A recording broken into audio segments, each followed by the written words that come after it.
20,000 with all their PDMs and everything like that. And they serve because it's an honor and a privilege to serve your fellow man, right? Bobby, how much do you get paid for being in the Republican Women? Zero. I get paid to do it. And I'm sure, Frank, you're going to get rich being mayor of Santa Barbara, right? You too, Jay? You're running to make money for yourself? No, you're doing it because it's an honor, which is why I'm doing this. So I came away from New Hampshire and I said, my God, if it works there, and it's been there for 150 years, there's got to be a way to translate that to a big state. Now, obviously, California is far, far bigger than New Hampshire. So I went to the top political scientists, I went to the top lawyers, and we devised a system that breaks these huge districts we have into 100 little tiny ones like New Hampshire. But the 100 don't go to Sacramento. The 100 get together in a room like this, maybe a little cooler, because it's not so hot outside, and they elect one person to go to Sacramento as part of a working committee. So there's still only 120 people going to Sacramento. And the 99 who stay home are not politicians. They make $1 a year, they don't have an office, they have no reason to raise money. And see, that's the big difference. Because if the districts are only 5,000 or 10,000 people, you don't need money to run, do you? Just like in New Hampshire, the average legislature in New Hampshire spends $300 to get elected.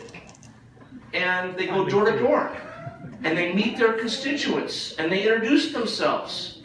So if you're a real estate broker like Frank, I'm a real estate broker myself, you could just go door to door meeting your future listing clients.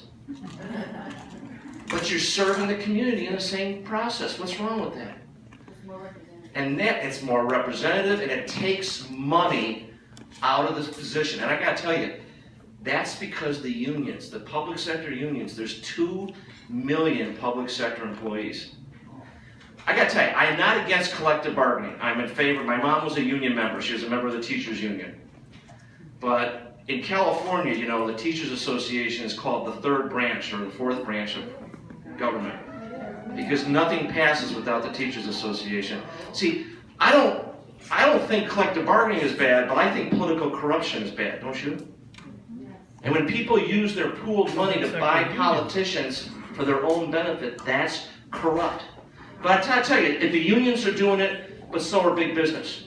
AT&T, Verizon, Chevron, they all throw around money in Sacramento. And it's got to end, and the neighborhood legislature will be that end. By the way, Newt Gingrich said that this idea was transformative. And wildly endorsed by Bill Simon and Art Laffer. Art Laffer, the Reagan advisor. So, believe me, some smart people have said it's a great idea. I have a question. Watt, her hand raised, and then Linda. Watt? John, Yes. what is your stand on SB 54? Sanctuary state? Is that what that is? State. You know, sanctuary state, you know, it's all an effort to inflame, isn't it? I mean, the idea that one set of public officials are going to go to war with another set of public officials is just plain stupid, isn't it? And counterproductive.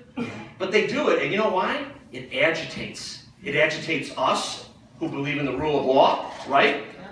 We believe in the rule of law. If we don't have the rule of law, that's anarchy, isn't it? But it also inflames their base, too. Like Mr. Newsom, who said, oh, we have to be a sanctuary state because we'll have nurses and teachers working with ICE. How many of you know nurses and teachers who work with ICE? No. I mean, is that the very definition of demagoguery?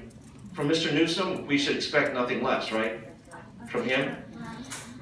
Well, we have to inject some intelligence and some common sense into this and make sure we enforce the rule of law. Yes?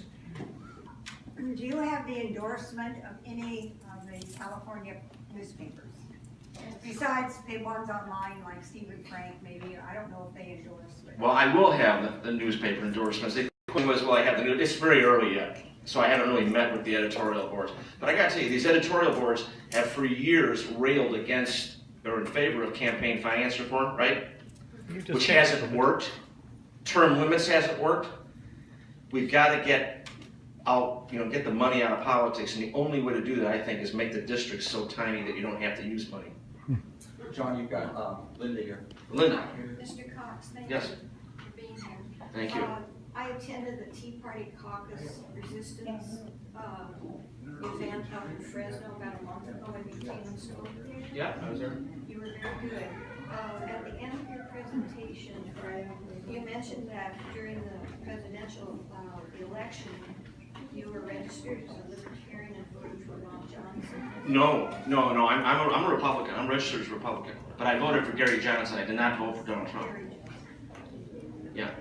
Gary Johnson, by the way, was the two-term governor, Republican governor, small businessman who cut spending and cut taxes in New Mexico. Now, did I agree with Donald Trump on everything? Absolutely not. And I also was concerned because this is a guy who gave money to Hillary Clinton, you know, when he was in New York and things. So I support him now 100%. That's the important thing.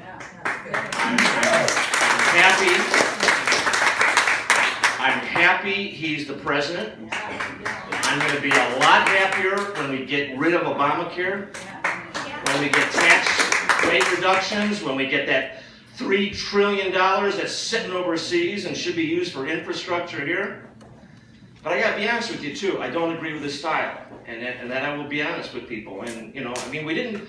Having said that, we didn't elect a pastor. You know, we didn't elect someone to lead us in a cultural war.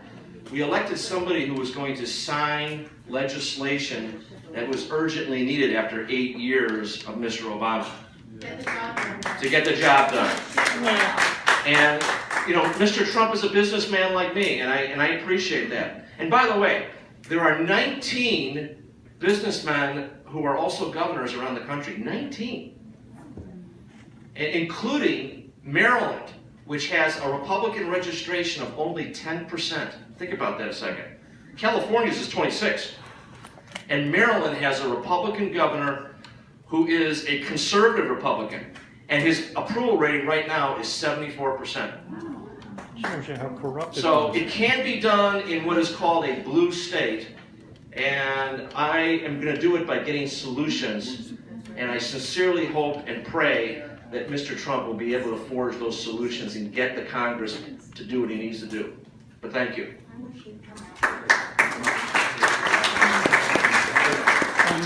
We'll take one last, really quick. I wanted to direct a question to Mr. Hotchkiss. Yes. Oh, good. That's coming up. Yeah, we were going to save a little bit of time for our local candidates. Thank you, John. Jay and Frank, you want to come up? We've got just a couple minutes.